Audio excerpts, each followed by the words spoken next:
And hello, everyone, and welcome to the Copyright 2.0 show, episode number 338. My name is Jonathan Bailey from the site Plagiarism Today, which can be found at plagiarismtoday.com, pointing downward at my bottom third to illustrate the point.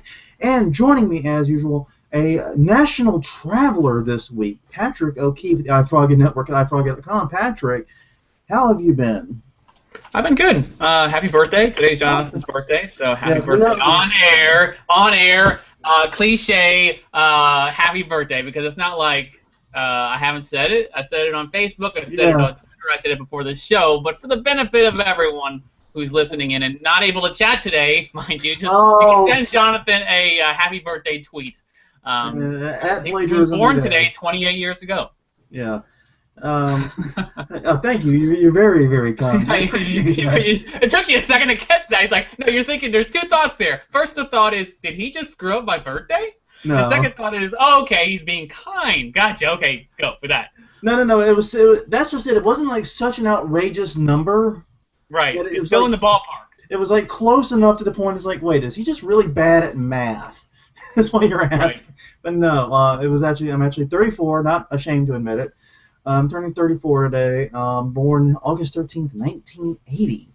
But yeah, today is the big day. This podcast goes live Friday. I'll have been 34 for 2 days, essentially. So yeah, but no, it's been a good birthday. I took a lot of it off.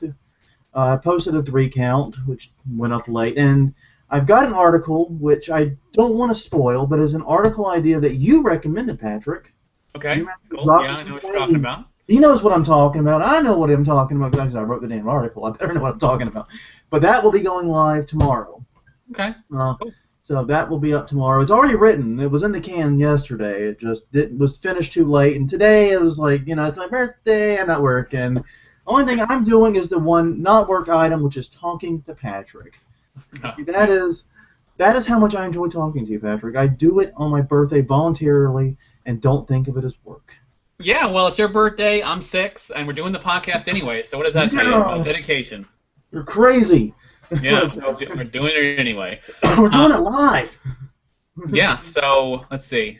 You know what I should have got up is, who shares your birthday? That's what I should have looked up before. Fidel Castro. Yeah. Fidel Castro. He comes up every time as the primary person that shares my birthday. Okay, and today being August 13th, let's take a look at who is born today. That I recognize. Fidel Castro, 88. I told you. Alfred Hitchcock, that's a good one. Oh, that's a good one. That's a very good one. I didn't know Alfred Hitchcock shared. That's cool. Hitchcock actually died in 1980. So he signed off and you signed in. Coincidence? Yes, actually, very coincidence. Yeah, I guess. I mean, there could be some shared. There's some shared interest there, I would say, and a little bit of spooky, and also in dress. I see Hitchcock a lot in black, as I recall through the years. Anytime I see Hitchcock, of course, a lot of his pictures are black and white. So I was about to say, Patrick, it's not that he wore black; it's that the footage was in black and white.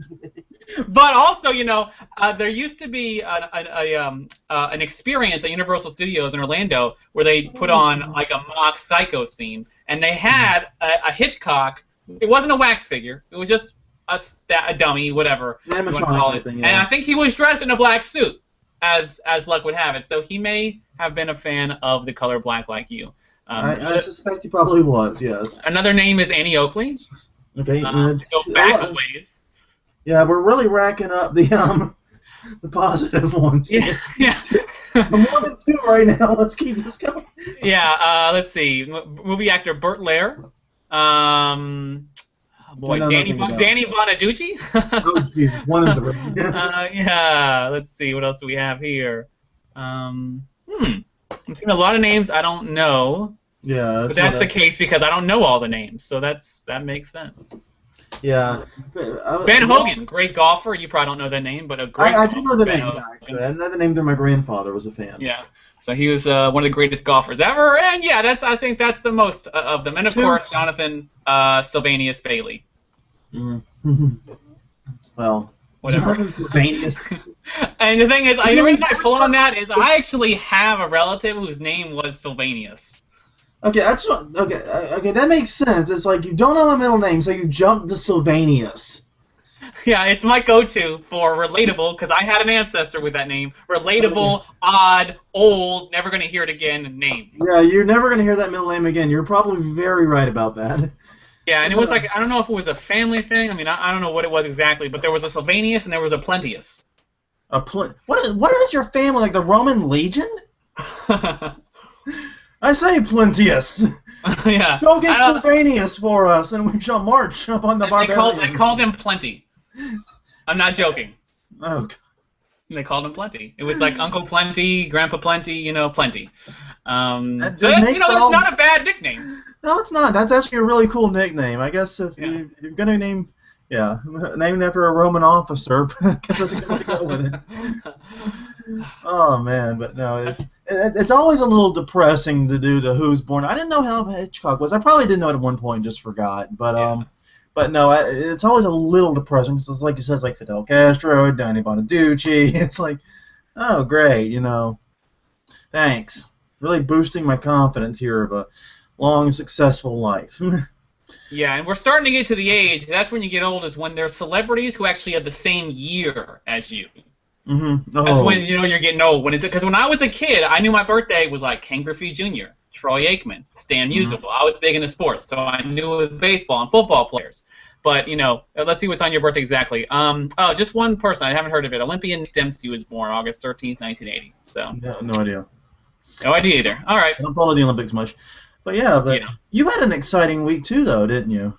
Yeah, I went to visit Alexandria, Virginia with I was with my family, and that was the first stop. And the hotel. I didn't tell you this before I went, but funny thing about the hotel, and I'm not joking. The funny thing about a hotel, when you go to their website, they usually will talk about what's nearby the hotel, amenities, right? like tourist attractions. Things. Yeah, attractions. What's within a block or two? I'm not kidding you. If you go to the hotel I was staying at, the Westin Alexandria. On their homepage, on the domain description, this is the first sentence on their hotel's main website. The Westin Alexandria Hotel is located in the Carlisle area of Alexandria, just 2 blocks from the U.S. Patent and Trademark Office. That's how the first sentence starts. So literally, the biggest thing that you could think of right then near the hotel is the USPTO, and so I had to go there. I took a look at. I didn't take any kind of tour or anything. I don't even know they offer a tour. I assume they. Sure, they do. Sometimes. Do. I mean, you can look at I don't know, but they have something to look at. I'm sure. There's a sign, and I took a picture of the sign. I happened to be there on a Friday night. I texted it to you, and I posted it on Instagram, so you can find it on my Instagram, Instagram.com, Patrick B. O'Keefe. So if you want to see that sign, they have I don't know, it's kind of a neat outdoor light display at night, all these little cylinders, colored different objects in kind of this main corridor. That was trademarked. You're breaking the trademark by even talking about it. Yeah, trademark. I mean, they're trying to expand, I guess, the speech now, so I guess I'm in trouble. But, so I thought that was really funny, and, I definitely thought of Jonathan, which is why I texted it, even though we talked about copyright, and he's careful to maintain the line between copyright and trademark, and is always calling out members of the media and shaming them in public when they confuse the two. I still had to text him the photo. But it's interesting. The last round of hearings on the DMCA anti-circumvention took place at the USPTO, so a lot of copyright stuff happens at the USPTO. It was a nice area, It was a nice, really clean, modern city area. There was a courthouse right across the street.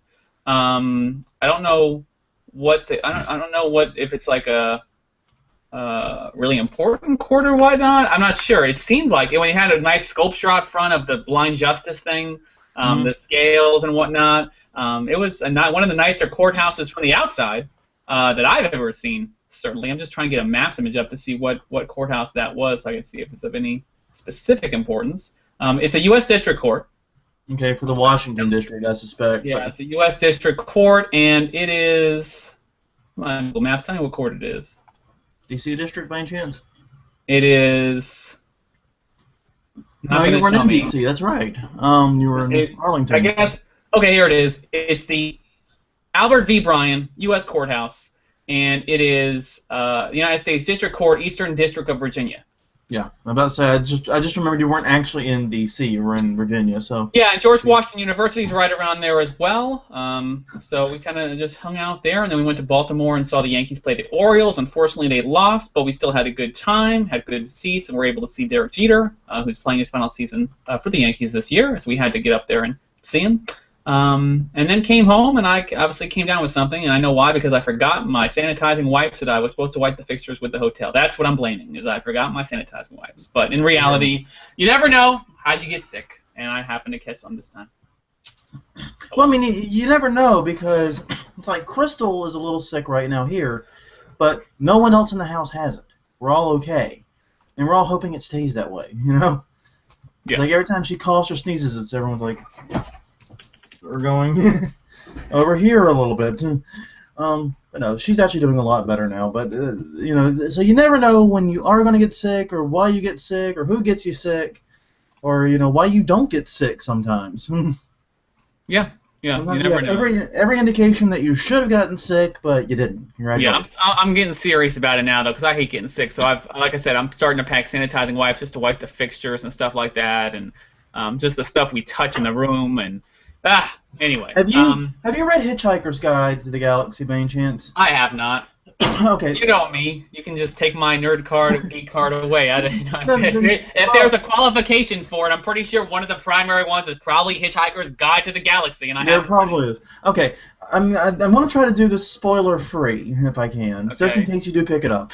But there is a gag in there where there is an entire planet where a planet became so overcrowded they had to ship a third of their population away. And so who do they choose to ship out? They shipped out all of the middlemen, all the people that were doing unnecessary work. And it was all the people like the telephone sanitizers and the car salesmen and all the people they seemed doing unnecessary work. So they shipped them off into deep space to form another planet elsewhere. And then that original planet dies from an infection they got from unwiped telephone, unsanitized telephone.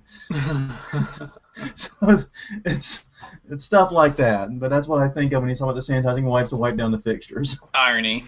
Irony be thy name. I'm like Andy Samberg in the Lonely Island song YOLO. There's no such thing as too much Purell. Which is really funny.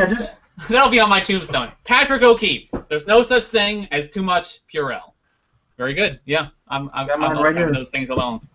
Yeah, we got Go ahead, Sam's Club, Holmes. Just if you have a Sam's Club membership, go there, get like a mega ton of these little bottles to keep all over.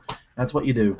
Yeah, I got some from Walmart. I can't believe this is what the podcast has come to. We're showing our hand sanitizer bottles, but it's a wonder that we don't have more than 5 listeners at a given time.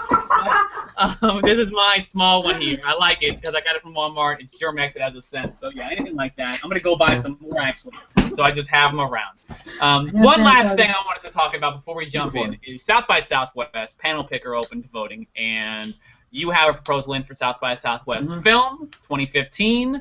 Proposal is how looming copyright changes could hit filmmakers. You and Sandra Upstairs and the Copyright Alliance talking about how Congress is talking about copyright right now a lot, talking about making changes and how those changes are going to impact the work that filmmakers do. Yeah, it's admittedly a little bit of a gamble proposal because we're hoping we'll have a lot more clarity on what's likely to change by March of next year, which actually is very, very likely. Yeah. Because more things are really supposed to kick off again in earnest this fall and winter, and then again come early next year. So we're hoping to have more clarity then. But already we've got a pretty good idea what they're looking at changing, and just kind of want to give filmmakers a heads up. What's coming? What might to be honest, when you go with film over interactive, you got some much better odds for you because I just pulled up the film proposals. There are 181 film proposals in total. That's the grand total. Interactive has 2,958. So if I had thought this through a little better, I would have done a film proposal. Wait a minute, whoa. I want to retreat here. You said there's only 181 film proposals. Total. And not all of them, and some of them are meetups, not talks, just meetups, like a group of people around a topic meeting impromptu. I've been to one before. Yeah, no, I've been to a couple meetups. It's fine. I did the Ghostwriter meetup last year. It was fun. Yeah. Even though I'm not a ghostwriter. Yours is probably tabbed. What is yours? A conversation? I gotta look at it. No, it's not a conversation. It's a 2-person panel. It's a it probably is under panel then. Yeah, there's 111 panels in total. 111. So I would say you have at least a 20% to 30% chance of getting accepted. My percentage is somewhere like 2%. I want to say 2 to 3%. Well, so you increase your odds tenfold at least. Well, when yours gets picked and mine doesn't, you're gonna look like a jerk right now, Patrick. I don't know. You cursed me. You just jinxed me on that. Yeah, I guess I might have. But let me see. Here's an interesting thing too. Let's see how many film proposals mention copyright. 4 mention copyright. Now, for comparison, let me see interactive. 11. Okay, so the competition. If we're talking about, let's say they just section you off into buckets. We'll put all the copyright weirdos here, and we can only have a couple of those this year. We can't only tolerate them to a certain extent, so we can only accept these proposals. Your odds are a little better even in that, 4 to 11. Of course, interactive I think has more talks as a whole than film does, but still, I mean that's such 10 a big times drop more. Such a big drop off. Not 10 anyway, to 11 good luck. Thank you. Good luck. I'll give you my thumbs up. Yeah. Did you submit one? I know you were debating. Okay. What did you submit? What's yours? Mine is how CNN and that's CNN right. and the New York Times moderate comments. God, I forgot it. I feel bad now. You told me about this, and I told you it was a brilliant idea, and it was. But no, pitch yours too. Come on, talk about it. Yeah, so how CNN and the New York Times moderate comments. You can just search for moderate, and you'll probably at the top. I have a friend of mine, David Williams, who leads moderation at CNN, which focuses on the comment moderation on CNN.com and CNN iReport, their citizen journalism platform. And I've also recently come into contact with Basa Edom of the New York Times, who does the same thing over there. So, they're both really interesting guys, different kind of approaches, which I think is where they're going to have a lot of fun with the conversation. For example, the New York Times believes very heavily in pre-moderation. So pretty much everything you see is pre-approved by them there. And they have this slow moderation theory that they adhere to, that comments, make the comments wait.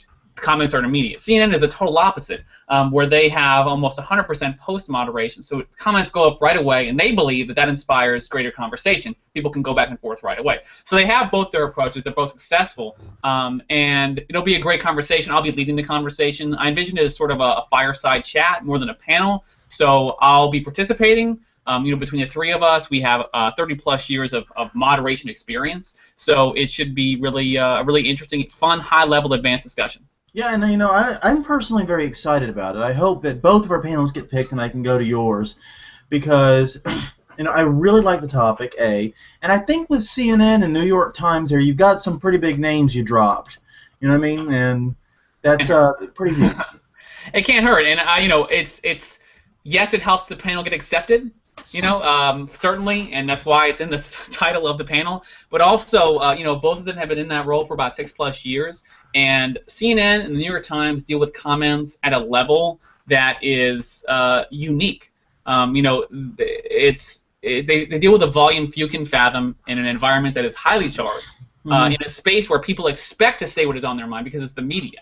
So unfair or fair, people expect this level of freedom of speech, and of course they're not afforded.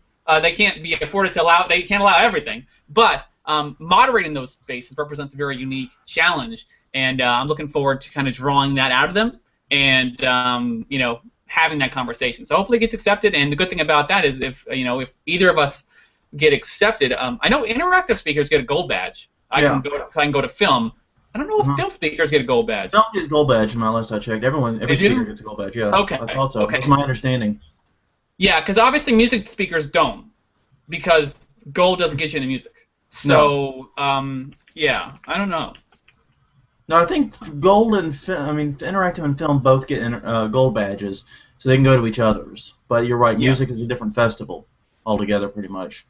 Yeah, the reason that they've tied those badges together is because of the overlapping dates. Yeah. Film runs concurrent to interactive, and music comes in at the end of interactive. So. Yep. Well, I've given you my thumbs up too, by the way. I've logged in, and for the record, I'm looking at the 4 copyright panels for film, and they all could run concurrently. None are anywhere near the same subject. None are even close. Oh yeah, I didn't even look at the other titles. I just thought I have two buckets. First bucket has Jonathan. Second bucket doesn't have Jonathan. So those other three ones got sorted into the bucket where they're not going to get any support. And then I'm just kidding. Although I'm not gonna. I don't know. Maybe I'll give my thumbs up. Probably not. But yeah, just to confirm, South by Southwest interactive and film speakers both get gold badges. Music gets just a music badge, and that's how it goes. Yeah, it was, and admittedly, my proposal was kind of a last-minute one.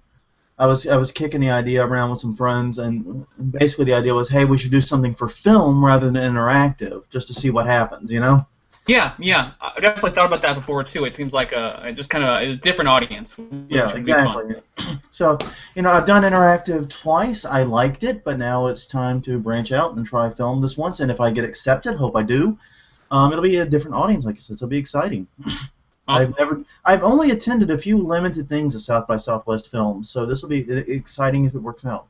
Yeah, definitely. One quick programming note before we move into the actual news. I apologize for the lack of a chat room. I have to take ownership of that. Basically, I switched Plagiarism Today and Copybyte, my two sites, over to HTTPS. They are both secure sites now in entirety. Every page in the site. Plagiarism Today has been HTTPS for the admin area for some time, but I just moved the whole site over to it, partly because of the upcoming Google changes, but also just because, it's a good habit, I think, in general for the web to move more toward HTTPS whenever possible. But yeah, basically, some small things broke when I did that. One of them was the chat. And I did not realize it till right before the show. Did not get a chance to fix it. I will fix it before the next podcast or find a new chat room or do something. We might actually start using the Google Hangout chat eventually. Might be the eventual goal here. Because I know everything Google is HTTPS, including this Hangout right now. Yeah. You look up in your address bar or wherever, you'll find that this is a secured connection. We are on a secured line, Patrick. This is a private line. You can tell me anything. There's no one watching. It's just a Copyright 2.0 show. Yeah, I'm sure the NSA isn't listening. Right, exactly. So it was a good move, and for anyone else who wants to do it on their site, drop me a line. I'll let you know about the challenges I faced in getting it done. For Copybyte, it was brain dead simple.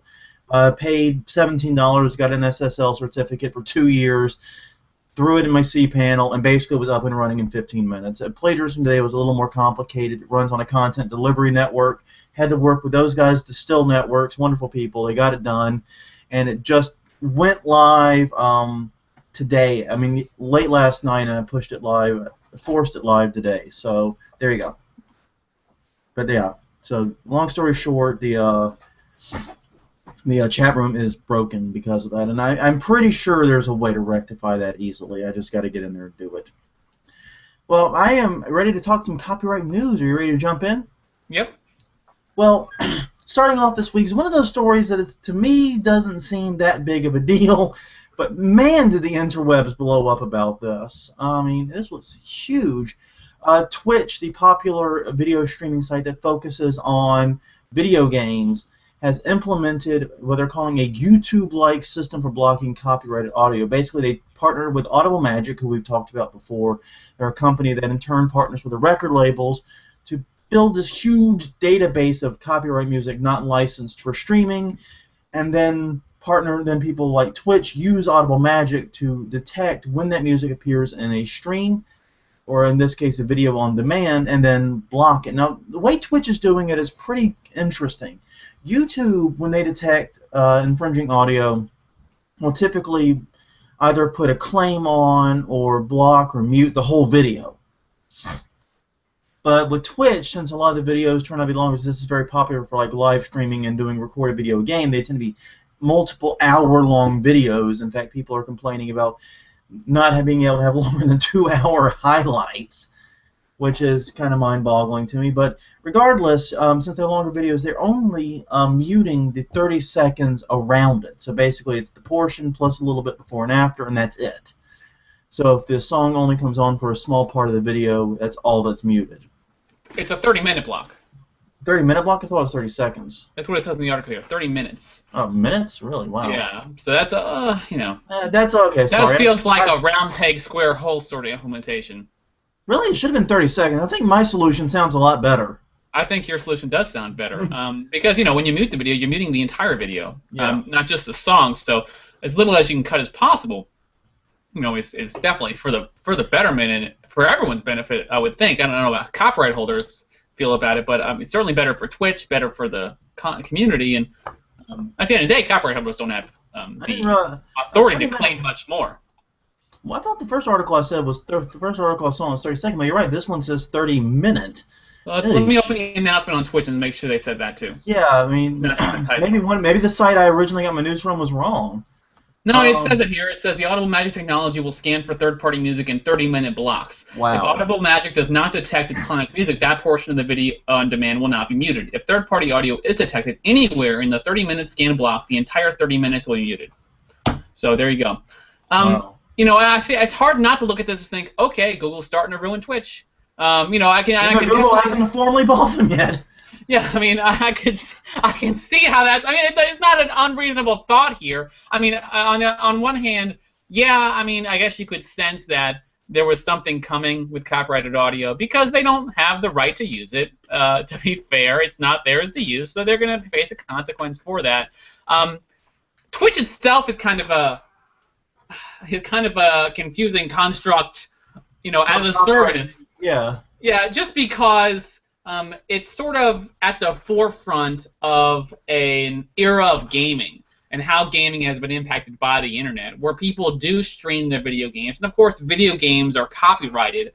The visuals, the stories, the cutscenes, these are all copyrighted elements.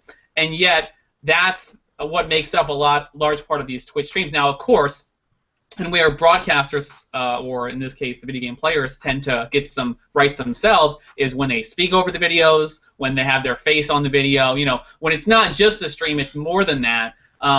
And Twitch and services like this, and video game streaming and video game playing on YouTube have definitely helped plenty of games. I think it's, I don't know if the research exists to support this thought, but it's certainly my thought, and it's maybe a lot, and I'm sure a lot of people agree with it, that streaming has helped sell more games. It's not the same as playing a song.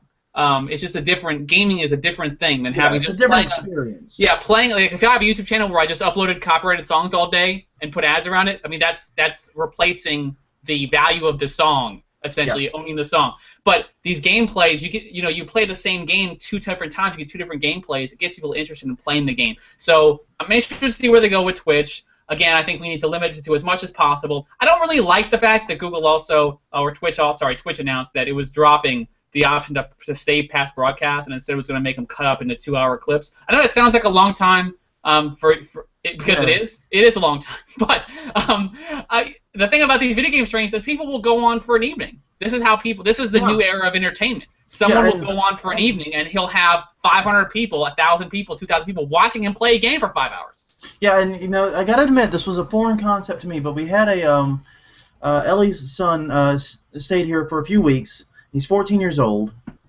and this is what he did. It's one of the things he did was pull up YouTube and watch these streams for hours. Yeah, my brother, 16, does the same thing. I admit, I personally don't get this. I would rather play the game. I will play Skyrim for hours, but I will not watch someone else play it for hours. Yeah, that's just me. But it's a matter of time investment. Video games. Yeah, I get it, and I don't watch a lot of play. I don't watch many of these either, but my brother does too, and he has a couple main ones that he likes, and a lot of it has to do with their personality and their humor. One is Markiplier, who's one of probably the more well-known video game streamers on YouTube. Markiplier. I hope I spelled that right. Markiplier. And I've watched some of his videos. He's trying to show me some videos sometimes, and I'll laugh. He's a funny guy. So I get it. And so Twitch, again, it's sort of just at this new era of gaming and entertainment. And I think there has to be this sort of give and take. Obviously, record labels, music companies probably don't care all that much. But video game companies, I think, should be careful as far as any kind of fingerprinting technology. And I think Google and Twitch will watch that. Otherwise, it would be stupid to continue. And there have already been battles over the video games. Remember when Nintendo was lashing out a little bit over and saying it was going to block or take monetization of YouTube videos? This was several months ago now. Yeah, and that was, yeah, definitely. So we've already seen some of that taking place. It's mostly been focused on YouTube, but I think as there's all this talk and it seems likely that Twitch is going to be bought by YouTube and Google, it seems like Twitch is like the crosshairs are beep, beep, beep, like coming right at, Twitch right there. And so there's going to be, problems in the future for Twitch. And I think this is part of heading off that. I do think eliminating an entire 30-minute block is ridiculous. I think there's got to be a way to make it a smaller block of audio. I mean, just block what you recognize. I don't see why that's so damn hard, but maybe there's a technology reason for it, but it just seems kind of weird that, we have the technology to find the song. We don't have the technology to recognize where it starts and ends. Yeah, exactly. It seems kind of odd to me. It's like, why don't you write that in there? Like that, add that line of code in there to just recognize the starting end of the song. I mean, I understand it probably happens with some kind of complicated fingerprinting process that I don't understand. Right. If you understand, you don't understand it. I don't understand.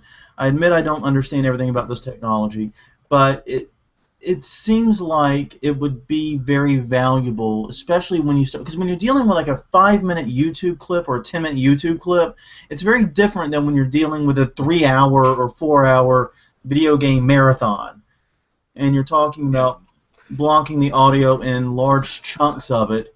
Yeah. Over what might be a 2 to 3 minute infringement. And do I think they should have the right to block that audio? Yes, I do. But I think we should make it as surgical as possible. Yeah. And if you have a video that's under 30 minutes, that's your whole clip. That's the whole video. I mean, that's the whole thing. I mean, some of these videos are under 30 minutes. If you are live streaming playing Burn the Rope, your whole video while listening to a song, your video is gone. Yeah. Or if you're playing any Atari 2600 game, your audio is gone. Actually, technically, you could be playing that forever. But or I'm sorry, if you play every video game ever released on the Atari 2600 back to back to back, your audio is gone because you'll be done in 30 minutes. Oh, hey, now wait a minute. We spent like at least an hour playing those 52 games on the Atari 2600 clone. Yeah, I know. I know it's.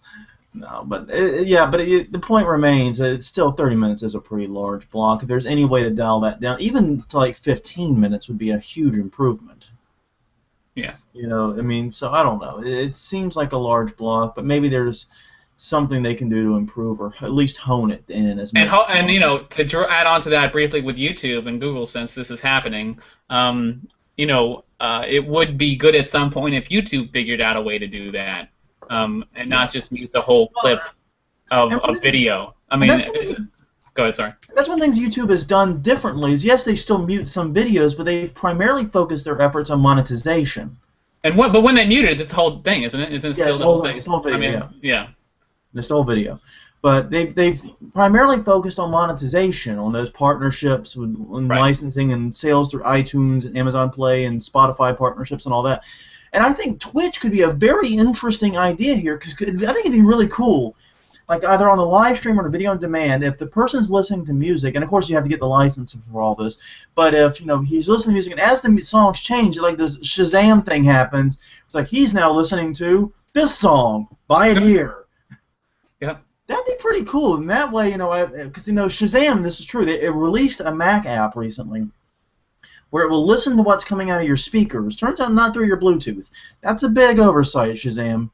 If you have like Bluetooth headphones in, like I usually use, it doesn't work. But your speakers are your headphones. It'll listen for what's being output and will automatically recognize songs. So if you're listening to a live stream and songs come on, it'll know and it'll give you the option to buy. It'd be cool if that were built into Twitch.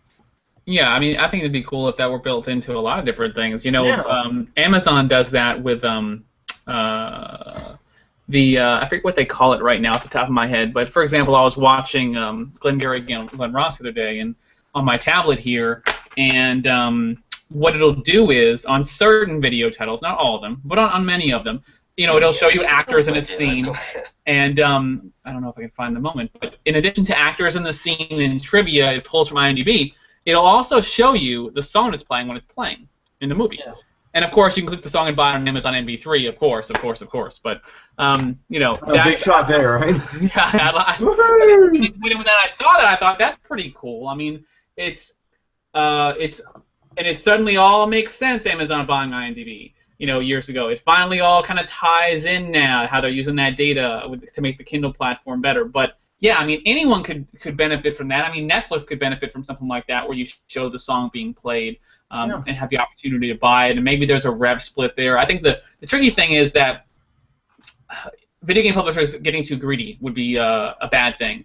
If they were able to, let's say, split revenue for ads, I don't know, it could really harm this thing if we think it should exist. And also, I think it'll drive some people away from those games playing them on their streams. So I think the streamers are very smart now as far as how they go about their business. And I think a lot of the mature ones, if not all of them, people like Markiplier, understand kind of the legal situations they're in and how to successfully navigate those. I mean, every clip I've seen of Trent that he shows me, the guy doesn't have any songs in his thing. Never any songs ever. It's him, the game, him talking, his face. And so a lot of them have matured.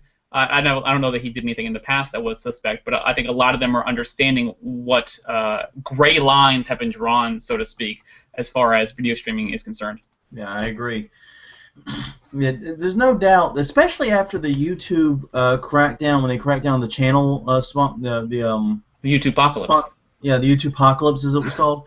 After that, I think streamers and video gamers of all stripes have gotten much more wise about these issues, and that's not necessarily a bad thing by itself. But I think it'd be better if it came with more opportunities for all, and I think there's plenty of room here for everyone to find opportunities without, you know what I mean, without necessarily a lot of headbutting and teeth gnashing. It's just a matter of working out the details.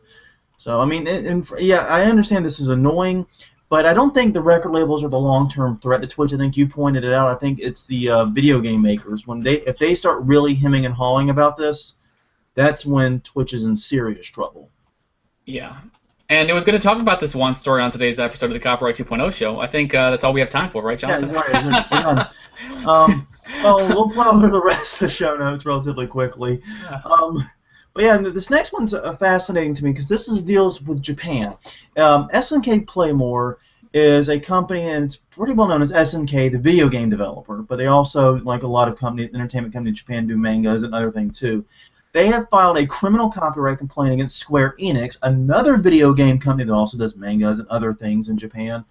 And that resulted in Square Enix getting its headquarters in Osaka raided by police. Now, according to SNK Playmore, there are over 100 instances of unauthorized depictions of SNK characters in a manga published by Square Enix, manga being the comics, called High Score Girl. Basically, Square Enix puts out this manga, and it's about kind of a, my understanding, I haven't read it, but my understanding from what others have said, is that it's something of a romantic comedy taking place in a video game arcade about a girl who likes fighting games. And of course it features characters from a lot of fighting games, including SNK ones, and also ones from Capcom and other Sega and other companies as well.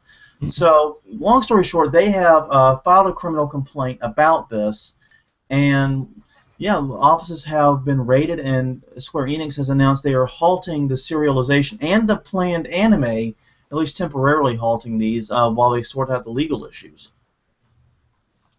So, yeah, I just love it. It's fascinating to me, the cultural differences here, because in America, if two companies like this have a dispute over copyright, it's a civil matter. They'll sue each other. We'll talk about in the Copyright 2.0 show, and then there'll be a settlement usually.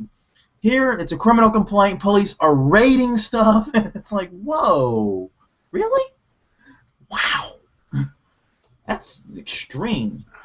Yeah, maybe we could learn something. Maybe, maybe not. I really don't know if I want every every copyright dispute between two businesses resulting in a police raid. There seems to be plenty. We seem to be pretty effective at handling copyright disputes in this country without police raids. Yeah, I'm sure some on the extreme fringe of the pro-copyright world would love to see might like it. I mean, I like the idea of it. This website has my book up there. I'm gonna hit 911. 911 emergency. How can we help you? Well, this guy has a PDF copy of my book on his website, and raid them. Yeah, can you go and just break down his door?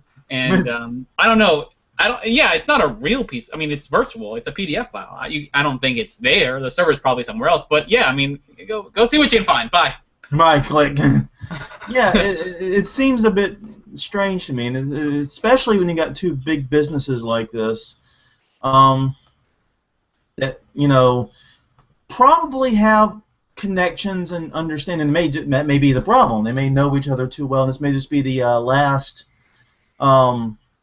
This may be the last, long ongoing feud between these companies. I don't know the full history of it. I'm sure some people out there probably will let me know pretty quickly. If there is a lengthy history here, but yeah, so it could be the problem part of it. We don't know the backstory to this. Well, we've talked a lot on the show about VKontakte, or VK as it's more commonly known. It's routinely referred to as Russia's Facebook, mostly because it's a social network in Russia that looks and behaves exactly like Facebook. It's a pretty apt name. But basically, it's also one of the sites where you can most easily find illegal copies of movies and music and other files. In fact, it's a very, very popular site for sharing music illegally, to the point that all three of the major record labels trying to take advantage of new laws in Russia have now sued VK at once and have had their cases combined into one case, and they had their first day in court recently.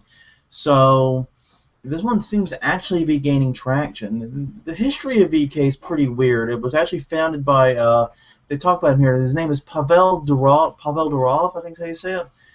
Founded it, but it's been more recently forced out, and there's allegations that there's like the more Kremlin-friendly people running it now, which always makes me nervous when talking about Russia. The phrase Kremlin-friendly doesn't inspire a lot of confidence in people in the West.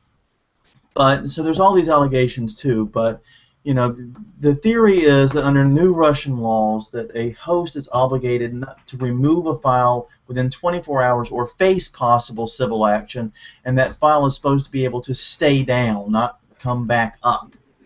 So, yeah, it kind of looks bad for VK from that angle, but we will see if this lawsuit gains traction and if they're actually able to go anywhere with this. Yeah, this article notes that Russia is outside of the top 20 market, yeah. Market in as far as I think music. So I'm looking for the thing. Where did it go? Oh yeah, here we are. Top 20 international music markets. It's ranked outside of that top 20, even though it has the potential to be a top 10 market. That's the opinion of the author here, Catherine Dowling. So yeah, I think it's interesting. It's a cultural thing. I mean, we talk about Russia a fair amount. VKontakte though, I think has attracted such a level of attention that it kind of became a target, and so I guess we'll see what plays out here. I mean, I kind of expect that they'll find some sort of deal to make this legitimate, but I guess we'll see. Yeah. So and once again, the end hope is that they'll find some way to work it out and be legitimate. Other sites, I know the record labels have struck deals with a lot of formerly illegal sites in China and brought them into the legal fold, so maybe that can happen here, but that hasn't happened yet. And I know that the dispute with VK has been going on for many, many years, so much so that the U.S. Trade Representative actually put them by name in the Special 301 report. Yeah, Russia's doing this, but VK, yeah. Their site is called especially like that, in Special 301 report. You know that it's not popular. It's like its own country. Yeah, it basically is its own country, exactly. So, yeah, this will be one to follow. We're expecting the first real hearings on September 8th.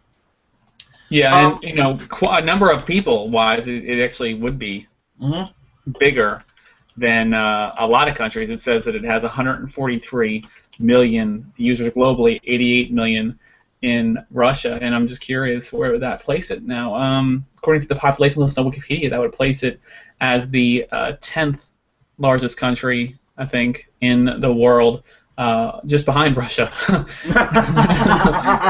Russia has 146 million population. So if you count users, let's say, I assume it's users, which is a fallacious kind of way to look at it. But if we count 143 million, they would be bigger than Japan, Mexico, the Philippines, Vietnam, Ethiopia, Egypt, Germany, etc. So, yeah, it'd be a top 10 country.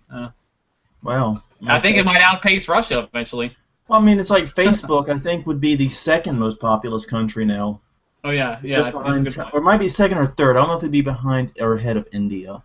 Yeah, I don't know what the number is at Facebook now, but there's only 2 countries with a billy, and that's India 1.2 and China 1.3. Yeah, exactly. So it's somewhere in that ballpark we're talking. It's either second or third. But, yeah.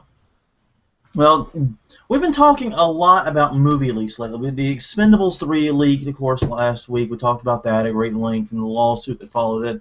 But now we've got news that yet another Doctor Who episode is leaked. And I gotta say, as a relatively new Doctor Who fan, I find this disappointing. I've become a Whovian over the past few weeks. And so the episode wasn't up to your standards? No, I haven't watched. That's called entrapment. Yes, it is. No, not actually. That's not actually entrapment. That's just called being sneaky. But yeah, no. You know, I haven't actually worked my way. I'm watching all of the episodes of the 2005 reboot, and I'm up to, I think, the season before the last season to air. So I'm not up to where this season will begin yet. I'm getting there. I'm getting there rapidly. Made a lot of progress very quickly, but you know, so I'm not there yet. But the idea of, you know, Doctor Who leaking like this, and the way it leaked especially, is just very, very sad.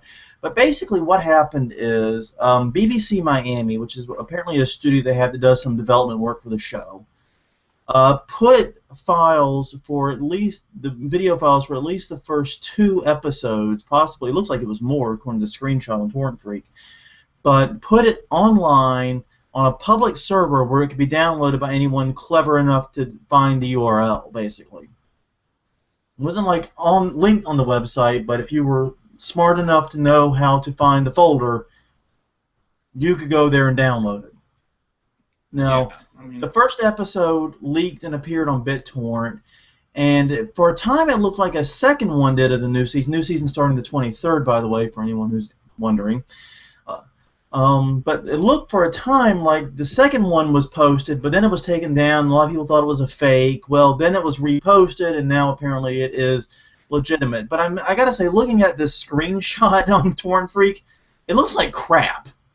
And I don't mean like the Doctor Who episode. I mean the quality of the film looks like crap.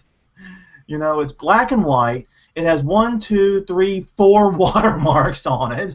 Count them 4. A timestamp, property BBC Worldwide, prepared for, who is prepared for, and then a BBC Worldwide copy watermark, which is kind of redundant for the second one. So it's 4 separate watermarks on it, and apparently it's missing a lot of its special effects and a lot of the final production work. So yeah, it's not the full Doctor Who. It's not like the Expendables leak where it was a DVD quality leak, a final product. This is very much not that. But still, it's disappointing to have it leak and take away some of the thunder of the new season, which is starting. Yeah. You know, we this is how that we share my audio for the Copyright 2.0 show. I'll record it and then I upload it to my server, and it's in public. Anyone can access it. Yeah. It's not even in a creative name. It's just /temp, ifroggy.com/temp, and I upload my side of the audio there, and I give it to you. If you went there, you could download my side of the unedited audio of the Copyright 2.0 show. Which would be completely pointless. Yeah. And the reason you would hear Patrick talking to himself for an hour is what you would hear him. And you know the reason it's shared that way is because it's worthless. There is, if someone, you know, there is, I don't know what the financial value of this podcast is, but it's $0 to me over the years, so I don't know what it's worth really. But if I was using if I had a whole unaired Doctor Who episode, even if it's black and white with text laid over it and no special effects, and I scribbled in paint with it with a pink spray paint thing in Microsoft Paint, you know, I would. I don't know. You know, if this is the way to transmit that. I don't. No. I mean, if it was an independent, low-budget film, they could be forgiven for this. Doctor Who. We talked about a Billy. It makes that. It makes Billies. So it's like, I don't know. I don't know what it is. It's just a lazy process. That's all. It's like. And to be fair, they're like, who would ever find this? You know, if it's not linked, they just have to know the folder. It just takes one person hacking an email, finding something, and go into this public link where there isn't any kind of second form of authentication, any kind of kind of a two-factor authentication. There's no two-factor here. You get the first factor, you got the whole episode. So I'm sure I'll learn a lesson from that. I hope so. And on your thing about who would find it here, you clearly do not know Doctor Who fans if you have to ask that question. Right. And is there a way to ping a server to get all public accessible folders? Is there a way to do that? There's got to be some way to find it, or even just the brute force guess it. Because if you just get one Apache directory, you can kind of work your way down. Right. Because it's /BBCHD NetOps /DM /Doctor Who Season 8. So maybe all you would need is BBCHD NetOps, which isn't easy to guess, let's say. But maybe there's a naming convention here that they've used before in other leaks on other things. I mean, this is BBC. Maybe there's a string here of usage of this name, and so they just hit the domain name and someone got lucky. I mean, you never know. Yeah, exactly. I mean, you're familiar with the musician Voltaire, right? I know Sean's like some of his stuff. You mentioned that before. We talked about him briefly, I think. Yeah. And I know Sean likes him because he posted the Voltaire Happy Birthday song on my timeline today. So there's no denying it. But no, I mean, basically when Voltaire went to write a Doctor Who song, he asked Doctor Who fans, he said, I'm not a Doctor Who fan, so please just email me everything you know about Doctor Who. And he says, quote unquote, gigabytes of data later, I realized it would have been quicker just to watch the damned episodes. So yeah, don't mess with Doctor Who fans is the point. These guys are very, very, very good at finding stuff, and some of them are not, necessarily going to obey things like, hey, we shouldn't share something before it's finished, or right. So, and if something's on a public server, I mean, if someone's on a public server, you can access it directly. It's I mean, people download those files all the time, and it's not. I mean, it's not necessarily I don't know. There's not an obvious wrong here necessarily. I mean, it's obviously a pre-release episode, but like if I make the files available in public, whether it's a graphic file, right, like on an image of the web server, you go directly to the link and download it. Like, it's a public thing. People will access it and download it. So it was terribly insecure. Security through obscurity never works, and that's what they were doing here. And when I first heard the story, I thought it was like a production studio working on behalf, but no, it's actually BBC Miami. It actually is part of the BBC that did this. So yeah. From now on, BBC's gonna force them to put a disclosure on their emails. BBC Miami is not affiliated with BBC. Exactly. It's like we don't know them anymore. We have no idea who those guys in Miami are. They have embarrassed us for the last time. We are disavowing all knowledge of them. Yeah. And I wouldn't blame them if they did. Well, okay. Moving forward really fast. This is something you're going to have to coach me through, I think, on this next one. Okay. Juicy J and DJ Paul are sued. Apparently, they were two of the members of the 3-6 Mafia. Are you familiar with them? Yeah, I'm vaguely. I'm not really a 3-6 Mafia fan, but I'm familiar with them. Okay, you're familiar with them. Okay. Yeah, those are the members in there right now. I believe there used to be a third member, Project Pat, and he's since. Okay. Oh, this is why I need you, man. This is why I'm leaning on you right now. I'm leaning on you here. They are being sued by a gentleman by the name of Reggie Boylan, who claims he's apparently a label owner. He claims to have the rights to songs created by 8-Ball and MJG, a rap duo that's apparently also pretty well known. And it's kind of weird because apparently 3-6 Mafia and 8-Ball and MJG have collaborated before, which collaboration is very big in the rap community. It's a very, very common theme. They collaborated in 2005 for the song Stay Fly, and it doesn't appear 8-Ball and MJG are involved in the lawsuit in any way, shape, or form, which isn't uncommon either, the labels when filing the suit. But Boylan is claiming that there were 5 instances of uncleared samples, and he is suing for undeclared damages and hoping to have an injunction against the further sale of the songs involved. And it's a pretty lengthy list of songs and samples. Yeah, and just to correct myself, Project Pat is actually the older brother of Juicy J.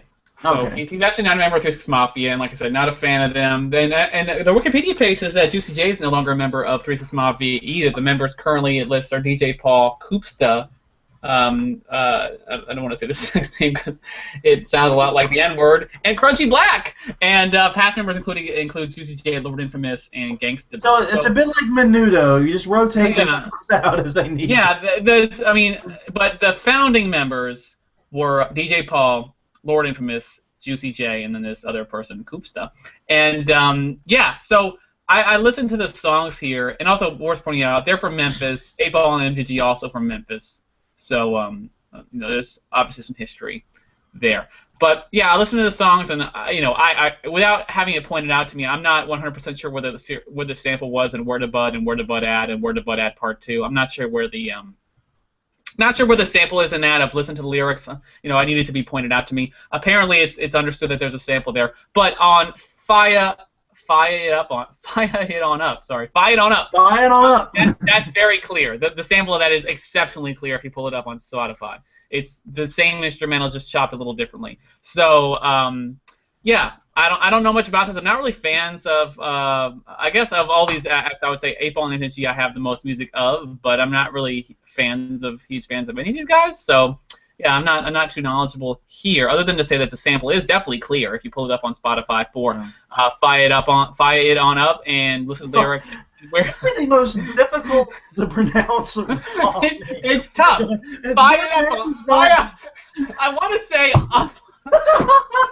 I want to say up first for some reason, like fire it up. But it's Fire It On Up. Fire it on. Yes. We did not get hit over the head. It's FIE it on up. I mean, as is common with song titles, sometimes they'll have a number for a word or some sort of a spelling of a way it's said. The dialect, the way it's said, they'll spell it that way phonetically. They'll spell it phonetically, and that's what's occurring here. But yeah, so we'll see. I guess what happens in this case. We've been seeing a lot of these sampling suits lately, and it's been because the technology for detecting uncleared samples has just gotten so much better in recent years, and that's really created a problem because the idea of sample clearing only became a common, and more like the past 10 years or so. It really wasn't a big thing of clearing all the samples in a song until recently. So, Yeah, and what do you make of this thought that the sample was cleared for only a 5-year period on one of these samples? That's what he claims on one of these songs. That's not uncommon to only clear samples for a limited period of time, but typically there's a process for extending that. Okay.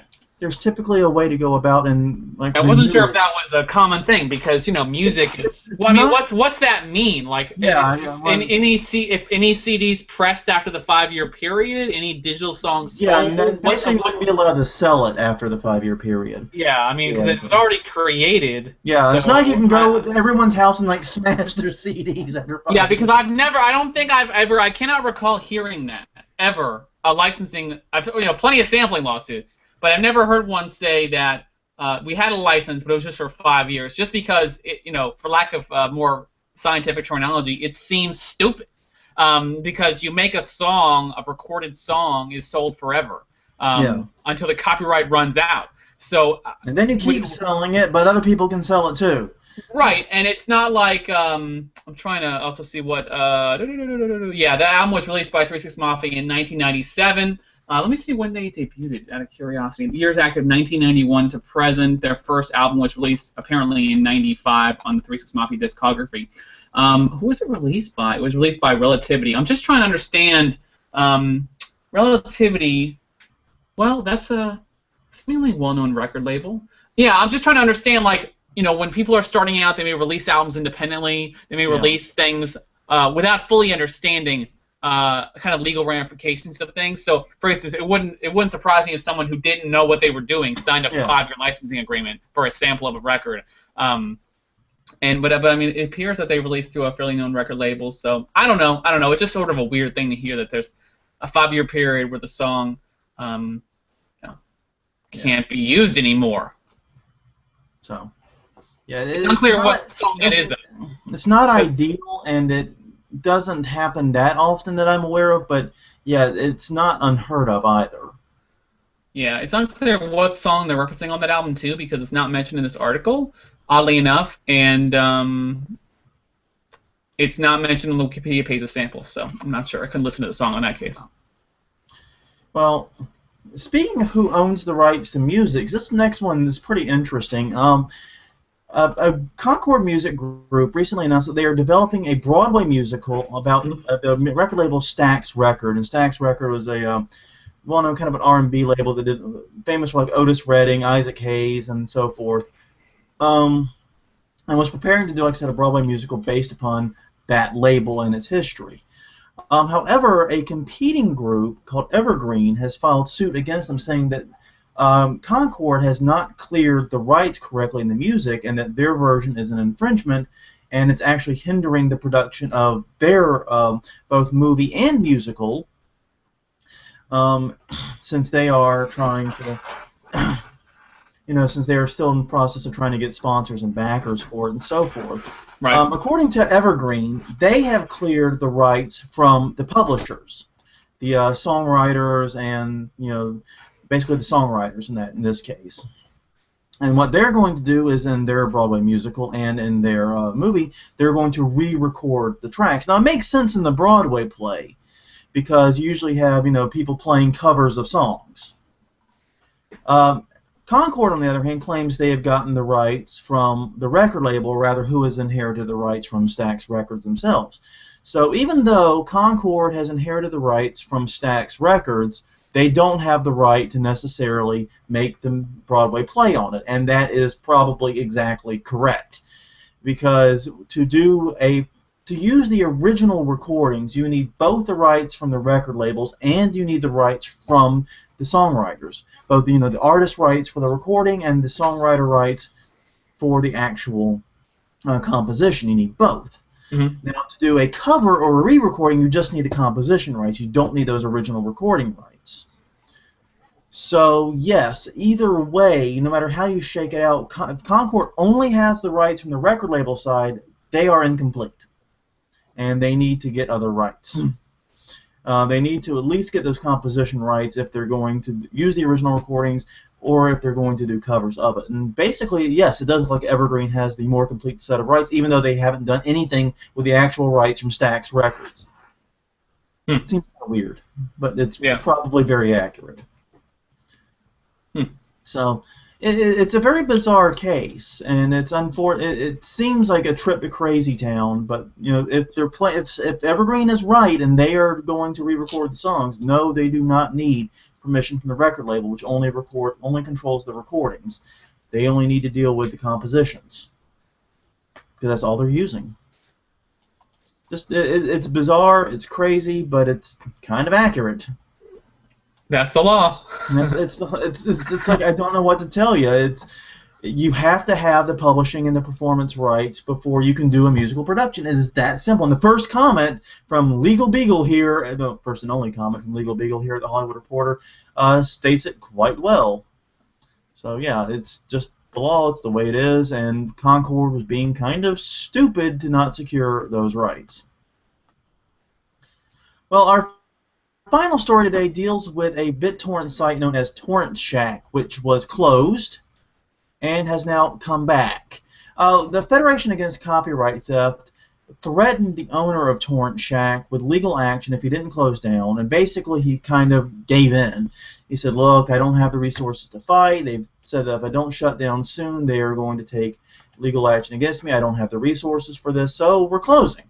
He handed over the domain to Fact and basically put an end to it.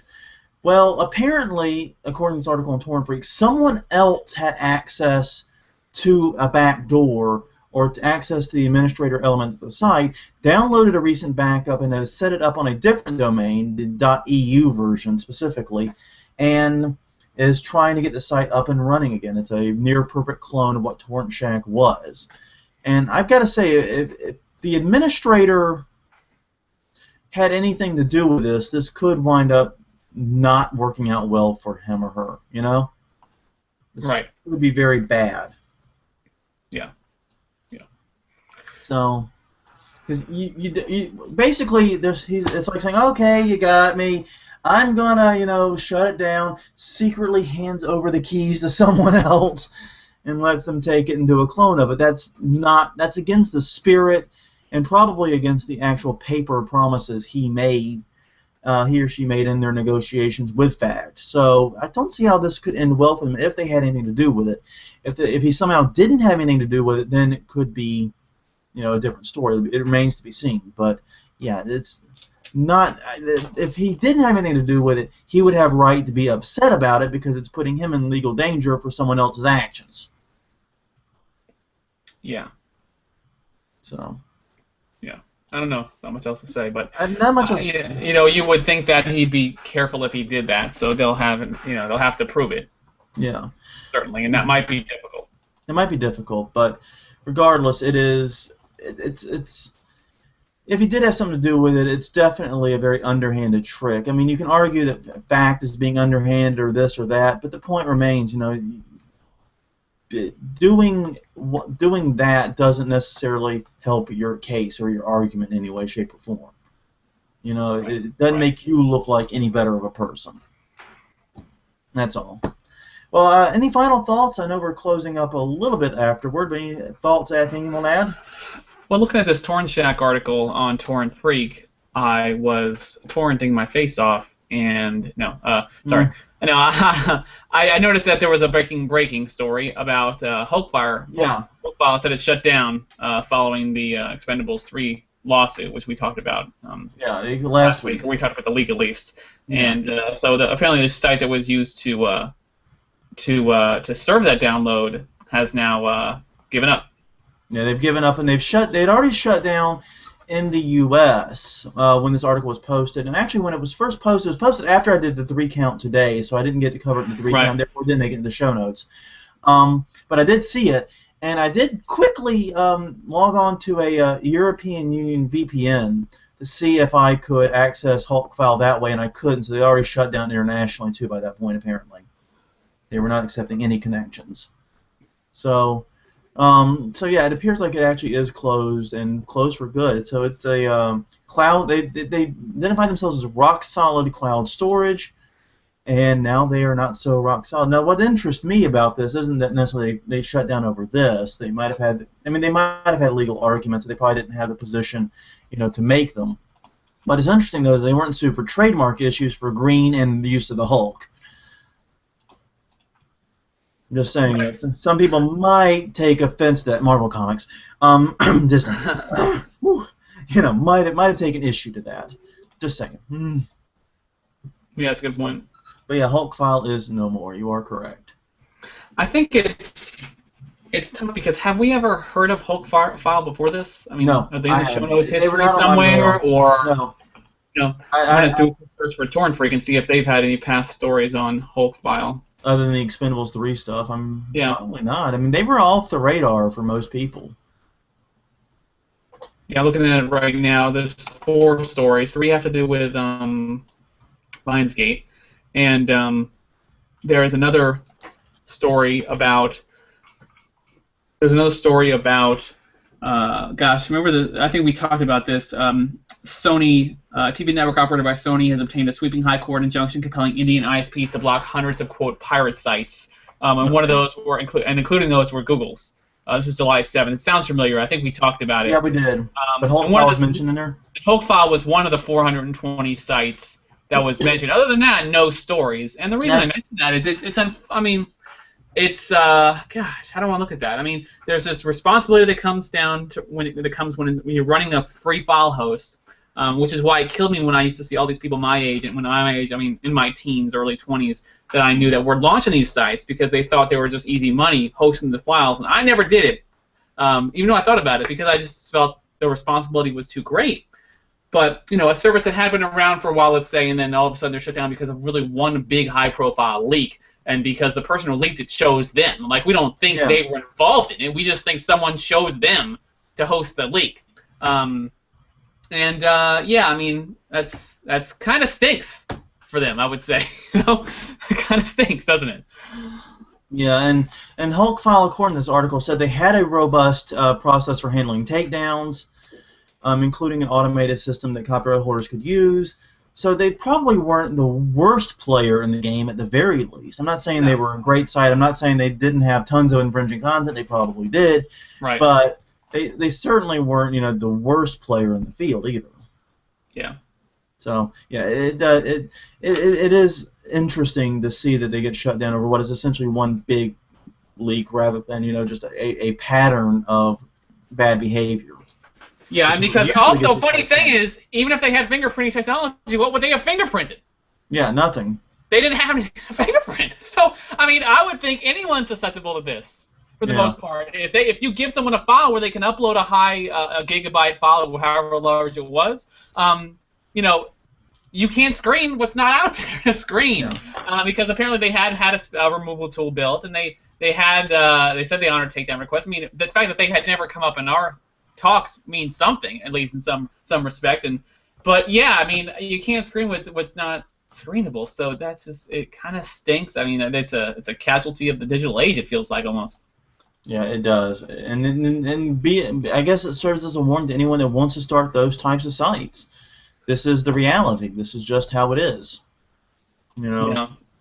Right or wrong, it's how it is. So something. Yeah, I can't help but feel if a bigger company was behind the service that this would have been different. Like Dropbox, if they'd been on Dropbox or something. Yeah, it would have worked out much differently, I think. Yeah, because even if they could spread it fast. Like, let's not kid ourselves. They could get 100K downloads fast before someone might notice. Let's say, but because it seems like Hulk file noticed.